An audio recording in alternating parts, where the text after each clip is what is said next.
सनातन धर्म में मृत्यु के बाद आत्मा की शुरू होती है एक ऐसी रहस्यमय यात्रा जिसका हर एक मोड़ हमारे कर्म तय करते हैं। गरुड़ पुराण के उत्तरखंड में भगवान विष्णु बताते हैं कि यमलोक में चित्रगुप्त जी के पास हमारे सभी कर्मों का चिट्ठा होता है कि किस आत्मा ने कितने पुण्य किए हैं और किस आत्मा ने कितने पाप। और चित्रगुप्त की सभा में हर एक प्राणी के पाप और पुण्य पे चर्चा की जाती है, जिसके बाद हर एक प्राणी को उसके कर्मों के हिसाब से सजा दी जाती है। जिन लोगों ने अपने जीवन में बहुत पाप और दुष्कर्म किया हो उन लोगों को दक्षिण के द्वार से यमलोक पहुंचाया जाता है और वहाँ उनके बुरे कर्मों का फल उनका इंतजार कर रहे होते हैं, क्योंकि वहाँ उनकी मुलाकात धर्मराज के खतरनाक अवतार यमराज से होती है। गरुड़ पुराण में अलग अलग पापों और दुष्कर्मों के लिए 28 तरीके के भयानक नरक है।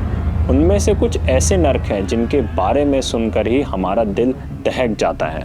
श्रीमद् भागवत महापुराण के अनुसार जो स्त्री या पुरुष काम वासना में अंधे होकर विवाह का पवित्र बंधन तोड़ते हैं और किसी और स्त्री या पुरुष से अवैध शारीरिक संबंध बनाते हैं, ऐसी दुष्ट आत्माओं को यमदूत द्वारा तप्त सूर्मी नाम नरक में फेंक दिया जाता है, जहां पर पुरुष को मजबूर किया जाता है कि वो लाल गरम लोहे से बनी स्त्री के साथ आलिंगन करे और स्त्री को मजबूर करा जाता है कि वो लाल गरम लोहे से बने पुरुष के साथ आलिंगन करे और उन्हें अनंत काल तक तपते हुए अंगारों के साथ मारा भी जाता है। जो लोग दूसरे लोगों के साथ धोखा कर देते हैं और उनकी जिंदगी का सर्वनाश कर देते हैं सिर्फ अपने स्वार्थ के लिए, ऐसे लोगों को रौरावा नरक में फेंक दिया जाता है, जहां पर ऐसी आत्माओं को अनंत काल तक सैकड़ों सांपों और बिच्छुओं से डसवाया जाता है। जो पति अपनी पत्नी का यौन शोषण करता है और उससे जानवरों की तरह व्यवहार करता है, ऐसी दुष्ट आत्माओं को लाला भक्षा और प्योदा नाम के नरक में यमदूत द्वारा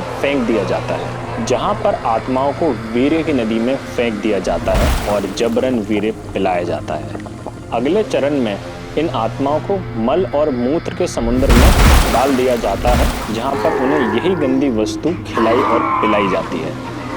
और अंतिम चरण में कुछ आत्माओं को खौलते हुए तेल में फेंक दिया जाता है और कुछ आत्माओं को तपते हुए अंगारों की जमीन में गाड़ दिया जाता है।